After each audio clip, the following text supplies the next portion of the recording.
At this time, in Niflungaland, in the city called Vernisa, there ruled King Gunnar, and with him his brother Högni. The third ruler was their brother-in-law, who was the noblest of all fighters and chieftains, both in the Southlands and in the Northlands. And this was because of his physical strength and all sorts of accomplishments, his courage and wisdom, and his foresight. He was young Sigurd, who was married to Grimhild, daughter of King Aldrian, and the sister of Gunnar and Högni. And Gunnar was married to Brynhild, the rich and the fair. And since the time that Sigurd had won Grimhild, the kingdom had great magnificence in everything. First because of the great chieftains who ruled there. They had no equals in warlike behavior or in might, so that all their enemies feared them. And also because they had more money, gold and silver, than all other kings. They were appropriately grim to their enemies, and, on the other hand, as good to their friends, as if they were brothers. Young Sigurd was superior to them in all respects. His skin was as hard as the hard skin of a wild boar or horn, and no sort of weapon could bite him except between the shoulders. There, his skin was like that of other men.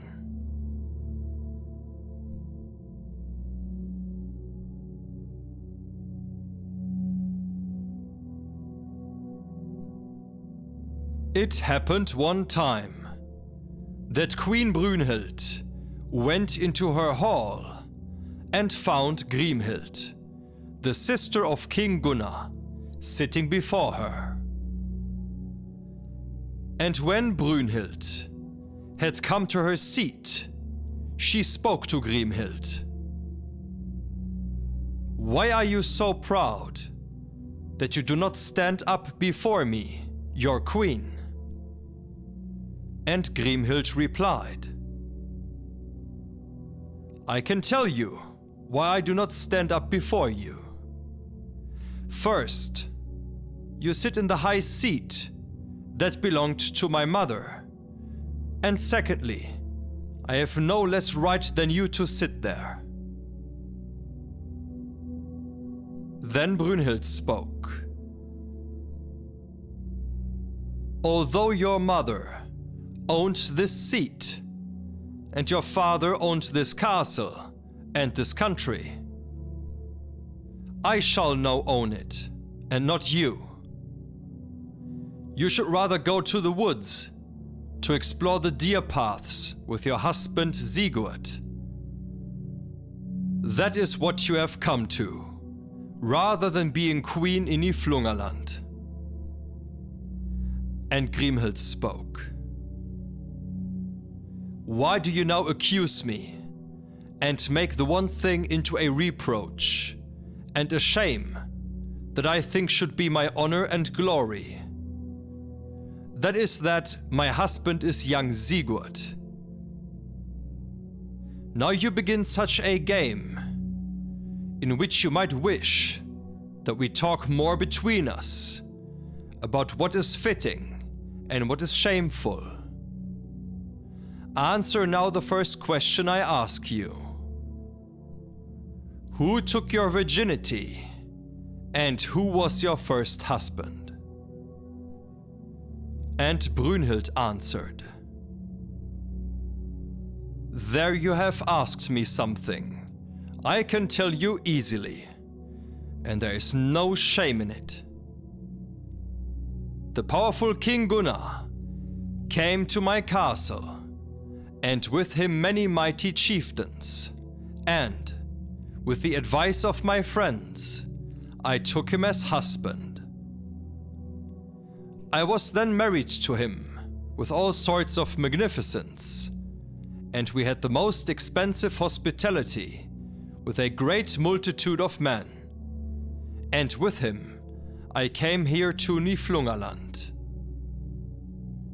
I shall not conceal it from you, nor from anyone else, who later asks who my first husband was. Grimhild answered, "Now you are lying in answer to my question, just as I had expected. The man who took your virginity is called young Sigurd." And Brynhild answered, "I never was Sigurd's wife, nor was he ever my husband." And then Grimhild spoke. "It is evident to me from this gold ring, which he took from you when he took your virginity. This same gold he took from your hand and gave to me." And when Brynhild saw the gold, she knew that she had owned it, and it now came into her mind what had happened. And then she was sorry that she had allowed this to come out into the open, where everyone could hear it, because few had known about it before. Brynhild thought about this so much that she became red as blood from a fresh wound. And then she was silent and did not speak another word. She stood up and went away and out of the castle.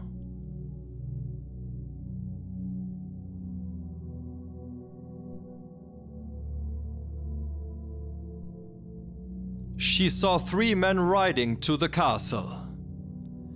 The first of them was King Gunnar, and then came his brother Högni, and the third was Gernot. She went to meet them, and wept and cried sorely, and tore her clothing. King Gunnar and his brother Högni had ridden to the forest to hunt wild game. And when they saw how the queen was gesturing, and they did not know what was causing her grief, they reined in their horses. The queen spoke. "Powerful King Gunnar, I gave myself up into your power and left behind my kingdom, my friends, and my relatives. I did all of that for your sake. How shall you, or any other man, avenge my shame? Or if you will not avenge me, then at least avenge yourself. Young Sigurd has betrayed your confidence and told his wife Grimhild everything, how you had put your trust in him, and how you had not been able to take me, and had young Sigurd take my virginity. Grimhild has now reproached me with this today, before everyone." And Högni answered, "Powerful Queen Brynhild, do not cry any longer, and speak no more about it. Act as if nothing had happened." Now Brynhild answered, "I can act thus," said she, "because young Sigurd came to you as a wanderer, and now he is so proud and so powerful that it will not be long until you will all have to serve him. When he came to me the first time, he did not know his father or his mother or his family. Then spoke King Gunnar. Lady, do not cry. Be quiet about this from now on. Young Sigurd shall not long be my lord, and my sister Grimhild will never be your queen. And now Brynhild did as the king had commanded. King Gunnar and his brother Högni rode now to the castle and to the hall, and his men welcomed him joyfully. And now Gunnar and Högni and Gernot acted as if they had heard nothing, and Brynhild did the same. Young Sigurd had ridden to the forest to hunt and to enjoy himself with his men, and he had not been home at this time.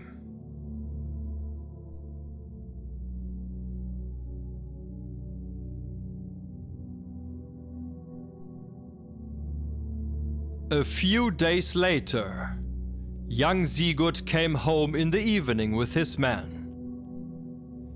When he came into the hall, King Gunnar was inside. He stood up and welcomed his brother-in-law, young Sigurd, warmly, and his brothers Högni and Gernot, and all those who were inside did the same. And that evening they drank and were completely cheerful.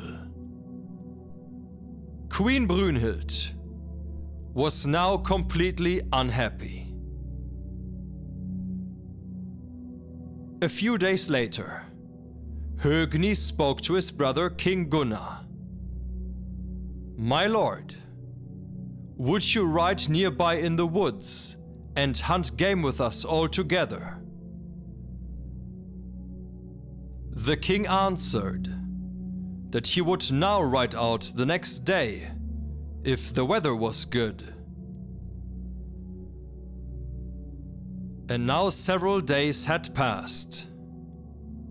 Högni went out to the kitchen and spoke secretly with one of the cooks. Tomorrow morning you will prepare our food early, and you will salt all the dainty things to eat as much as you think you can, and give the things with the most salt to young Sigurd. Then he went away and called his wine steward and said, Tomorrow, when we meet early, then you will provide us with the wine late. And then Högni went back.